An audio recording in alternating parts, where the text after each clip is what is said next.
Welcome back, Hofstra sports fans. Now let's talk about the men's and women's lacrosse team, who have just recently started their seasons. The men's lacrosse team is off to an up-and-down season. They are 1-1, and they just beat Sacred Heart. They improved to 13-0 all-time against that program, and they have bright hopes for this season. What are your thoughts on how they played? Obviously, the season didn't start the way that they wanted it to. They didn't get a win, but you take on a team that you're 12-0 against, and you beat Sacred Heart. So you feel good about that. You're back to 500. For me, I've been impressed with their offense. Double-digit goals in both games, 31 overall, so you're averaging 15.5 goals per game. But the thing for the Hofstra Pride, they got to stop turning the ball over. 40 turnovers in 2 games, more turnovers than goals. Ryan Tierney is great. Some of the other guys are stepping up. You have to be able to score more than you turn the ball over.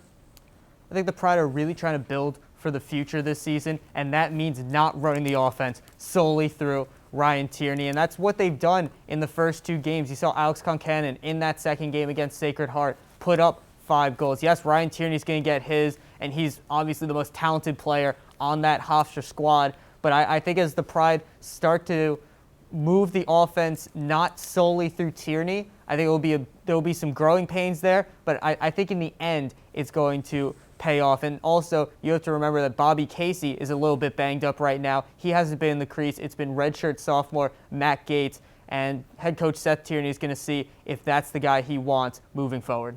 Ryan Tierney, son of Seth, is having an unbelievable season, as you both mentioned, but not just an unbelievable season, an unbelievable career with the Pride. He has 23 straight games with a goal and a point. How unstoppable is he right now?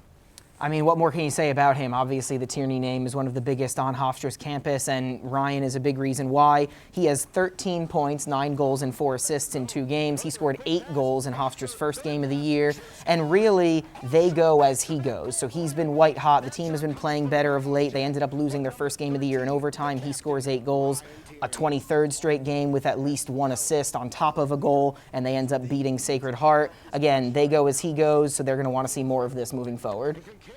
Despite what I said before about the Pride not running their offense solely through Ryan Tierney, it just shows how talented he is that he continues to lead the Pride in goals, assists, and points. But you see that you can still win even when he doesn't have a great game. Only a goal and an assist against Sacred Heart, and they got a big win, and that's big part in due to Alex Concannon's 5 goals and the rest of the Hofstra offense stepping up.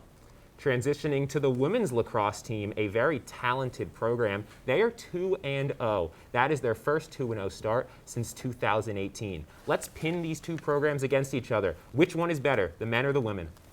I would say on this one, it's got to be the women. Their first 2-0 start in a couple of years. Obviously, they were right around the top of the pack the last 2 years in the CAA, but you want to remain undefeated as long as possible. The women have looked really good so far this season. Alyssa Perella, an all-time great athlete. We're going to talk about her more moving forward.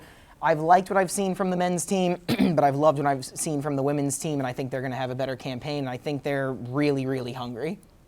I think these 2 teams are just in different spots. I think that this women's team has been competing. Their window is open right now. I mean, it's very close to being closed. It's tough with Alyssa Perella and Alexa Matera and Darcy Smith all graduating after the season. But I think the women's team right now is in a better spot to compete for the CAA championship, while the men's team is continuing to build and grow and try and become that program that's a perennial contender.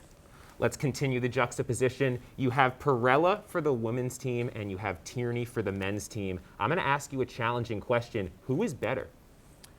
That's tough.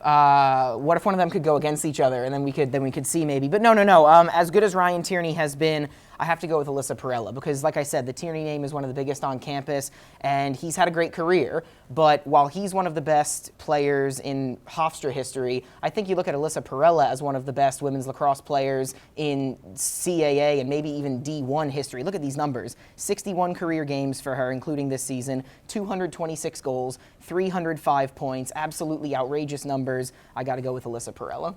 Both are some of the best that their programs have ever seen, but I think Alyssa Perella is one of the best athletes that Hofstra has ever seen. And I think when it's all said and done, she's going to be up there with some of the best to come through this program. Great insight from both of you. I have to agree. When you look at that women's lacrosse team, there is a star for that program. So guys, we're going to take another short commercial break, but don't go anywhere. Sports Beat will be right back.